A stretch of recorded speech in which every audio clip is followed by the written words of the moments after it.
አንድ ካህን እኮ የንስሐ ልጁን በዚህ ውጊያ ከሞት ንስሐ አያስፈልግም፣ ንስሐ ገብታል፣ በዚህ ውጊያ ከሞት አንተ መንግስተ ሰማያትን ትወርሳለህ እየተባለ የሚሰበክበት ሁኔታ ነው ያለ አባሉ። ከነዘመነ ከነማሚያ ተልቆ ይዞ ነው የመጣ። ዘመነን እኮ ነው ያውቃለሁ ከናንተ ከምትሉ በላይ ምን ሁዬ ጥየው መጣው። የዘመነን ጉድ እኮ ቆይ እኔ እነግራችኋለሁ እኮ የሃይማኖት አባት ከሆነ ቦታ ላይ ሲንቀሳቀስ በራሱ ፍቃድ አግቱኝና ገንዘብ ከሀገረ ስብከቱ ይወጣል። ዝም ብዬ ብደግፋችሁ እንኳን ተጠያቂ ሆናለሁ። ይሄን ሞርተር ይዘህ ከተማረክ እስካባለ 5 ሚሊዮን ብር ተቀብለህ ወደ ሀገር ትሸኛለህ ተብሎ ያም ሞኝ ሆኖ እስከ ሞርተሩ ተማረከ። አየሁት ሰለችኝ። ሀገርን ብዝብዝ አረግነው፣ ወገን አዋረድነው። እኔ መጣሁ።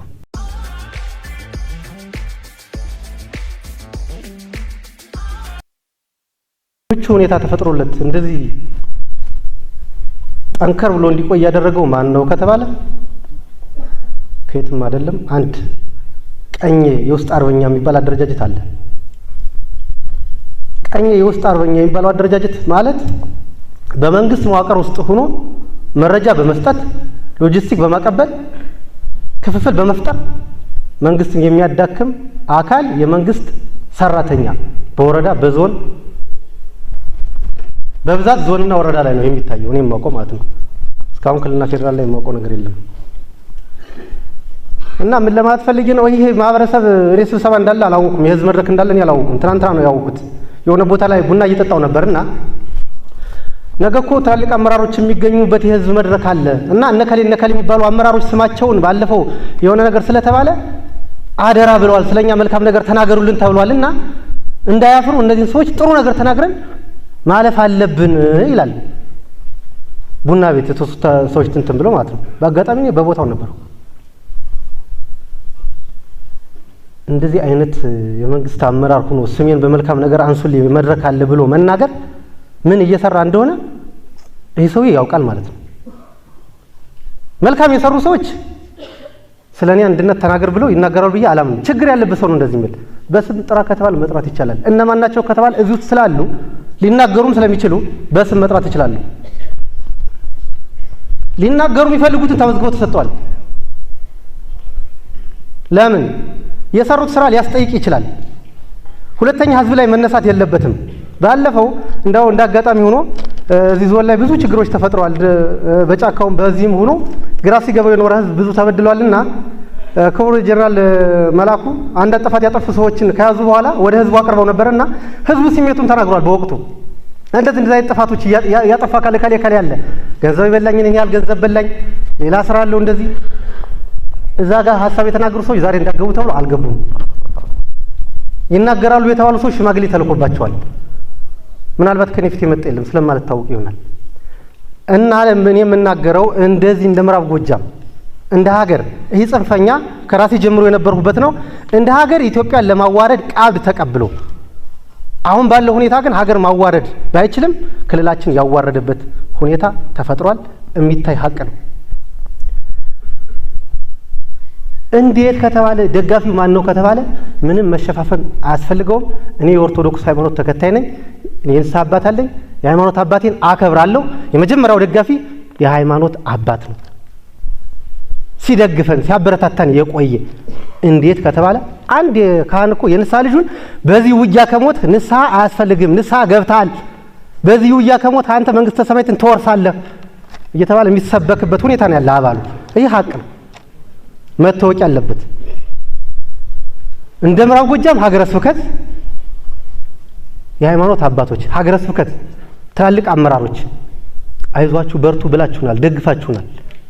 እከሌ አልልም እንዲመከሩ ግን ከዚህ ጉዳይ ግን ወደ ኋላ እንድትመለሱ እንድታስቡበት ለማለት ተፈልጎ ነው። እነማን አሉ ከተባለ ቀኑን የደገፋችሁብን ቀን ያስተማራችሁብን ቀን ፋኖ ማለት የመጽሐፍ ቅዱስ ቃል ነው። አዎ ቃሉማ ሊሆን ይችላል። እየተከተለ ያለው ኃይል ግን እውነት የመጽሐፍ ቅዱስ ቃል ጠብቆ ነው ወይ? ስምማ ኃይለ ሚካኤል የሚባል አለ፣ ሳምሶን የሚባል አለ፣ እስጢፋኖስ የሚባል ጽንፈኛም እኮ አለ። የእነሱን ተግባር ይወክላሉ ነው። የመጽሐፍ ቅዱስ ቃል ነው አይደለም የሚለው አይደለም። እንትን እያለኛል አይዟችሁ በርቱ ነው። በጣም የሚያሳፍር ማለት ነው። የሃይማኖት አባት ከሆነ ቦታ ላይ ሲንቀሳቀስ በራሱ ፍቃድ አግቱኝና ገንዘብ ከሀገረ ስብከቱ ይወጣል። ዝም ብዬ በደግፋችሁ እንኳን ተጠያቂ ሆናለሁ፣ የመንግስት አካል ይጠይቀኛል፣ መከላከያ ይጠይቀኛል ተብሎ እኮ አንድ የሃይማኖት አባት ሆን ብሎ እስረኛ መስሎ እኮ 800 ሺህ ብር እኮ ለጽንፈኛው ሰጥቶ ይወጣ የሃይማኖት አባት ያለበት ማን ነው? ምዕራብ ጎጃም ሀገረ ስብከት። በጣም ከሚያሳፍረው ማለት ነው። 2017 መስከረም 23 እና 24 እዚህ ከተማ ላይ የነበረውን ውጊያ ታውቃላችሁ። በሌላ መንገድ ስመጣ በጽንፈኛው አቅም አይደለም ያ ውጊያ የተካሄደው። እንድናገረው ፈልጌ አይደለም፣ ቀጣይ እንዳይኖር ስለምፈልግ ነው። ያ ውጊያ ሲካሄድ እኮ መረጃው ከዚህ ነው፣ ከዞን ነው። ሞርተር ተማርኳል በወቅቱ ሻለቃ ወይ መቶ አለቃ ይመስለኛል፣ የመከላከያ አባል ነው። ይህን ሞርተር ይዘህ ከተማረክ እስካባለህ 5 ሚሊዮን ብር ተቀብለህ ወደ ሀገር ትሸኛለህ ተብሎ ያ ሞኝ ሆኖ እስከ ሞርተሩ ተማረከ። ዛሬ ታስሮ 2 ሚሊዮን ብር ካከፈል አትለቀቅም ተብሎ እስር ቤት ነው ያለው። ይህን የሚያደርግ ማን ነው? አቀራራቢ ማን ነው? የመንግስት አካል ነው፣ ቀኝ ውስጥ አርበኛ የሚባለው ማለት ነው። አየሁት ሰለቸኝ። ሀገርን ብዝብዝ አረግ ነው፣ ወገን አዋረድ ነው። እኔ መጣሁ። መሞት ካለብኝ የመንግስት አካል ይግደለኝ፣ ህዝብን ይቅርታ መጠየቅ አለብኝ ብዬ መጣሁ። የመጣው ወደ ምዕራብ ጎጃም አይደለም፣ እዚህ ውስጥ ያለውን ችግር ስለማቀ ነው። ልምጣ ብለም የሚቀበለኝ አካል አልነበረም። ብዙ ጊዜ ከመከላከያ አመራር ጋር አልገናኝም። በሰሜን ጎጃም በኩል ነው የ59ኛ ክፍለ ጦር አዛዥ ተቀበለኝ። ባህር ዳር ነው የሄድኩት። ወደዚህ የመጣው ቀጠኔ ነው፣ ዞኔ ነው፣ ማህበረሰብ ይዘን ያለው ወገን ይዘን ነው፣ ለመኖር መጥቻለሁ። ሌላ ጉዳይ አይደለም የመጣሁት። በአጋጣሚ ግን ስመጣ የመጣሁበት ዓላማ እድሜ ካለ ግን ይህን ማህበረሰብ መካስ አለብኝ ብዬ ነው እኔ እንደራሴ የመጣሁት በማውቀው ልክ ማለት ነው። ይህን ስመጣ ደግሞ ምቹ ሁኔታ አልተፈጠረም ነበር። እንዳልሰራ ግፊት የሚያደርጉ ሰዎች ነበሩ። እነማን? ቀኝ ውስጥ አርበኛ ናቸው። እንደገባውኝ 1 ሚሊዮን ብር ሽልማት እናደርግልና ከክልሉ ውጣ ነው የተባልኩት። እኔ ምን ሰርቼ ነው 1 ሚሊዮን ብር የምሸለም? የኔ ስራ እኮ በህግ የሚያስጠይቅ ስራ ነው ስራ የቆየሁት እንጂ የሚያሸልም አንድ ስራ አልሰራም። ለምን ብዬ ስጠይቅ ምናልባት ፋና ላይ ቲቪ ላይ ምናምን እንደዚህ አይተናል እንደዚህ ስላጋለጥ እኔ እንደ ምዕራብ ጎጃም ማለት ነው ጽንፈኛ የሰው ኃይሉ ሙሉ እጄ ላይ ያለ ሁሉ ነገር ሙሉ የተደበቀ ምንም ነገር የለም። እዚህ ውስጥ ምን አይነት ሁኔታ ይሰራል አውቀዋለሁ። ከነዘመነ ከነማሚያ ተልቆ ይዞ ነው የመጣ። ዘመነን እኮ ነው ያውቀዋለሁ ከእናንተ ከምትሉ በላይ ምን ሁዬ ጥየው መጣው። የዘመነን ጉድ እኮ ቆይ እኔ እነግራችኋለሁ እኮ ከእንደዚህ አይነት ሰው ጋር ተልቆ ይዤ አልመጣም።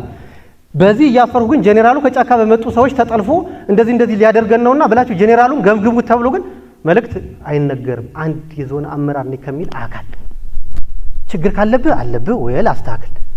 እንደመጣውኝ እኮ እዚህ ምዕራብ ጎጃም ላይ እንደመጣው 4 አመራሮች ማለት ነው የወረዳም የዞንም እንኳን አንተ መጣ እውነት መስሎን በመረጃ እያገዝን ነበር። ስለኛ እንዳትናገር አንተም ወደዚህ ሐሳብ ከቀየርክ እኛም ሐሳብ ቀይረን መንግስትን እንከሳለን፣ እናገለግላለን፣ ለህዝብ እንታመናለን አሉኝ። ቃል ገባን። እነዚያ ሰዎች አሁን በመልካም ሁኔታ እየሄዱ ነው። እንደምታዩት ጽንፈኛ በየቦታው በግሩፕ እየመጣ ነው። ድሽቃውን ብሬኑን ይዞ አመራር እየመጣ ነው። ምዕራብ ጎጃም ለምን አይመጣም? አመራሩ እነማን ጋር እንደሚደዋወል ያውቀዋል። መከላከያን አምኖ እንዳይመጣም እኮ ይዞ መከላከያን አምኖ የሚመጣው መቼ ነው? መከላከያ የሆነ ነገር ሲሆን ነገ እንደሚነሳ እየተነገረ ነው። ቀሪ ዘመድ ግን እዚሁ ነው። እዚሁ ያለው አመራር ነው። ዛሬም የሚነገረው ፕሮፓጋንዳ ትሰማላችሁ። በተሳስ ወጥቶ የሚሄድ ነው መከላከያ ወይ ከዛ በኋላ የት ይገባላችሁ ነው የሚባለው። መከላከያማ እስከ መቼ መከላከያ ጥገኛ ሆነን እንኖራለን? እኛ ይህን ጽንፈኛ ተደራጅተን እኛ መታገል ካልቻልን መከላከያማ ይሄዳል። ሁልጊዜ ሌባ ነው እንዴ ተከትሎ በሀገር ችግር የሆነ ችግር ከመጣ መከላከያ እዚህ ይኖራል? ይሄዳል እኮ አቅም ግን አለው። ከዚህም ይሁን ከዚያም መስራት ይችላል። በዚህ አምናለሁ። የውስጥ አርበኛ ነኝ ብለህ በመረጃ በተለያየ ነገር የሚደገፈው ይቁም። እኔ አንድ ደስ የሚለኝ እንኳን ገብቻለሁ ነው የምልህ። በመግባት ያልቆጭም አይቼዋለሁ። የሚናፍቀኝ ነገር የለማ አይቼዋለሁ። እናንተ የቀኝ ውስጥ አርበኛ መረጃ የምትሰጡ እኮ ቻሌ ዘመን የሚባል አለ።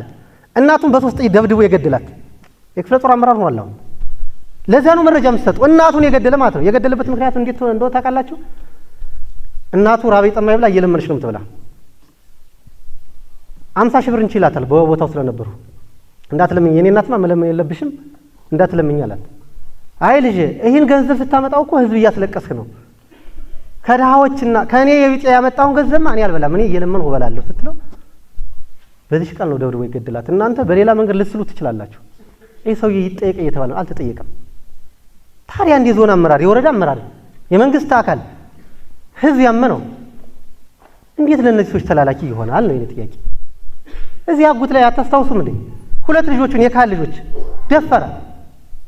ለምን ብሎ ሲጠይቅ እኮ ለምሽት ዋስትና አለ ወይ ብሎ ምሽቱን ጥለዋል እኮ። ከምሽቱ ገላ ላይ እኮ መስቀል እየጣለ እየለመነ አባት እኮ ነው ያለ።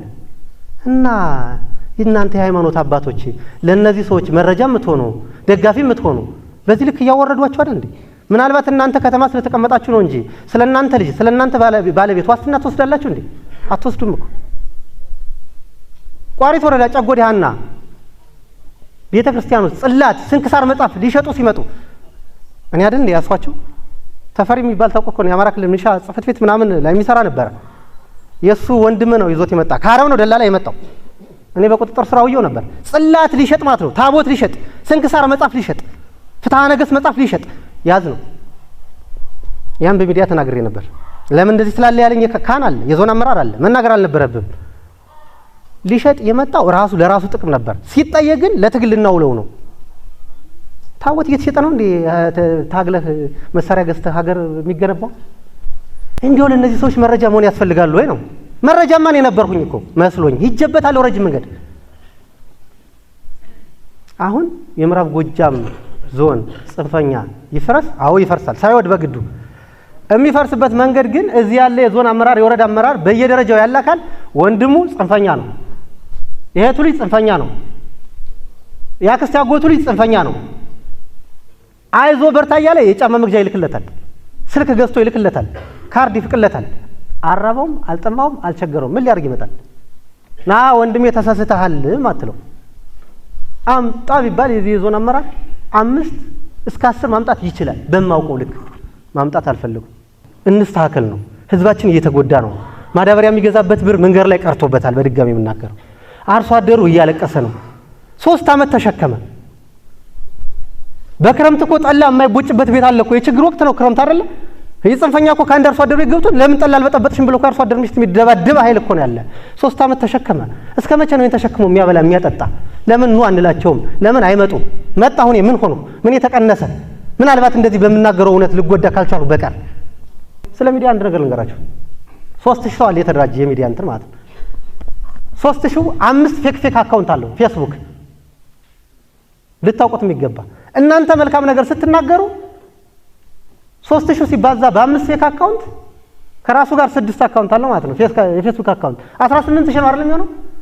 ላይክ ሸሩ ኮሜንቱ የሚሰድቡ የነዛ ሰው ነው፣ የብዙ ሰው እንዳይመስላችሁ። አንድ ሰው 6 ጊዜ ነው የሚሰድባችሁ። የተደራጀ ኃይል አለ በሚዲያው። ሰሞኑን አላያችሁም እንዴ? እኔን እኮ እንግዲህ እናንተ የምትከተሉት እዚህ ላይክ ሸር የምታደርጉ በፌክ አካውንት እና ሳየ ደርቤን ታውቃለህ፣ መረጃችን ታውቁታላችሁ። ብልጽግና ከተጠቀመበት በኋላ ረሽኖታል ተብሎ በሰሞኑ ሚዲያ ላይ ወጥቶ ቤተሰቦች አዘን ላይ ተቀመጡ ተብሎ ተይዟል። ሚዲያው ማመን ከፈልጋቸው እኔ ሙቻለሁ እንዴ? አብራችሁ አይደል ያሉት? ሚዲያው ሙቷል እያለ ነው፣ ተረሽኗል እያለ ነው የሚወራው ቤተሰቡ። ይሄ ነው ሚዲያው፣ የምትከተሉት ሚዲያ ይሄ ነው። አየር ላይ የምታዩት ነገር ይሄ ነው። ምርኮኛማ እኔም እኮ የመከላከያ ልብስ አልብሰን የራሳችን ወንድም ሰብስበን ማርከናል ብለናል። እና በጥቅሉ ወንድሞቻችን ለመምጣት አፋፍ ላይ ናቸው። እንዳይመጡ ያደረገ ያለ የውስጥ አርበኛ ቀኘ ተብሎ የተሰየመውና የሃይማኖት አባቶቹን እንደኛ ማህበረሰብ የሃይማኖት አባት በጣም እናከብራለን። ገደል ግቡ ካለ ገደል መግባት የምንችል ሰዎች ነን። የሃይማኖት አባቶች ስራ እየሰሩ አይደለም። የሀገር ሽማግሌዎችን በተመሳሳይ ከኛ ጋር እኮ ዋሸራና ጉት ላይ ሪፎርም ሲሰራ አብሮ የነበረ አንድ አባት በጣም ከሚያሳዝነው ማለት ነው አይዟችሁ በርቱ እያለ ሳፖርት የሚያደርግ የነበረው አባት እኔ ባለፈው እዚች ጋር በር ላይ ቆቁም ያለውና ወደ ውስጥ እየገባ ነው። አይ ተመስገን ይሄ ሰውዬ እሱም ተመለሰ ማለት ነው ምናምን ስል ሚስተር ከሌ እየገባ ነውና እንደው እንደዚህ ነው አቀባበል አድርጉለት ነው ያልሁኝ። የሆነ አካል ላይ ደውዬ አይ እሱ እኮ የሀገር ሽማግሌ ነው እንደዚህ አይነት በሁለት ቢላ መብላት ጥሩ ነው ወይ ነው? እየሞታ ያለው ማን ነው? ከእንደዚህ ነገር ካልወጣን ምዕራብ ጎጃም ሰላም ይሆናል። ሰላምማ መሆን ይሆናል፣ በግዱ ይሆናል። ግን ሰው ሳይሞት ሰላም ማድረግ እየቻልን ለምን ጦት ተቆረጠችና እንደዚህ አድርጎ መንግስት መከላከያ ገደላት የተባለችቱን ሴት እኮ ሚዲያ ላይ ጥሩ አይነት ስኬት ነውና ቀጣይ ደግሞ በአካባቢያችሁ ከተሰዋ ብልቱን ቁረጡና በቪዲዮ የተደገፈ መረጃ ስጡን እኮ ነው የተባሉ። እና አጉት ላይ ብልቱን አልሰለቡትም ነበር እንዴ? ሲነቃ ሚዲያ ላይ ሳይወጡት ቀሩ እንጂ ጨካኝ አይደለም አትበል እንጂ ተው። በጣም ተጨካክነናል። እና እንደዚህ ከሚያደርግ እጅ አልቆረጠም። እጅ ከቆረጠ ጡት አይቆርጥም ብለህ ታስባለህ? ብልት ከቆረጠ ሌላ ምን ማድረግ የሚከብድ ነገር አለ? እና ለነዚህ ሰዎች መረጃ መስጠት መደገፍ ተገቢ ነው። ህሊናስ እንደው መንግስት ምንም እንዴት አይነት ህሊና ነው የሚቀበለው ነው? እኛ እንደ ክልል አዋርደነዋል። እኔ ይቅርታ አድርጉልኝ እንጂ ከትግራይና ከጋምቤላ ውጭ የማላውቀው የኢትዮጵያ ክልል የለም። አውቀዋለሁ ሁሉንም። ያለን ምዕራብ ጎጃም የዞኑ ዋና ከተማ ላይ ነው። እኔ ምዕራብ ጎጃምን የማወዳድረው ከሌላ ሀገር ከወረዳ ወይ ከቀበሌ ጋር ነው። ሶማሌ ክልል ረጅም ጊዜ ቆይቻለሁ። በረሃ ነው፣ ምንም ይበቅልበት የለም። ዛሬ ግን በረሃ አረንጓዴ ነው። ከተሞች የቀበሌ ከተማ ከፍኖተ ሰላም በላይ ናቸው። ለልማት ብንሮጥ በጣም ተገቢ ነው። መጀመሪያ ግን ሰላም ላይ እንጠንክር፣ ወንድሞቻችን እናምጣቸው። የማይመጣ ዱርዬ ወንበዴ አለ። ሰው ገሎ ደፍሮ ዘርፎ የታሰረ 25 ዓመት 22 ዓመት 18 ዓመት በላይ የተወሰነበት 7 ዓመት እንዳጋጣሚ ሆኖ ከዘመነ ጋር ታስሮሳል። ተገናኝተው ወጣው የዛምራር የክፍለ ጦር አመራር ይሆኑት እስር ቤት ስለተዋወቁ እኮ ነው። 22 ዓመት ተወስኖበት እኮ በአራተኛ ቀኑ ማረሚያ ቤት ተሰብሮ ወጣል። ይሄን ሰውዬና ብትለው አይመጣም። ይሄን ነው ልንታገለው የሚገባ ነው። ከዘመነ ካሴ ጋር የታሰረ በሙሉ ማለት ነው ጠይቁ። ክፍለ ጦር አመራር ነው፣ እዛ አመራር ነው። እስር ቤት ስለተዋወቀ እኮ ነው። ሌላ ነገር እኮ የለም። እና ገድሎ የታሰረ ሰው ዛሬ ጫካው ነው መግደል እንዴ መስራው? ደፍሮ የታሰረ ሰው መድፈር ነው። ዘርፎ የታሰረ ሰው ዛሬ መዝረፍ ነው። ሳናውቅ ሲነዳ የነበረ ግን የሞት አለ። ሳይገባው ሞተ፣ ሳይገባው አካሉ ጎደለ። እየገባው ደግሞ ሊመጣ ሲል እንቅፋት ምን ሆን ሰዎች እንስተካከል።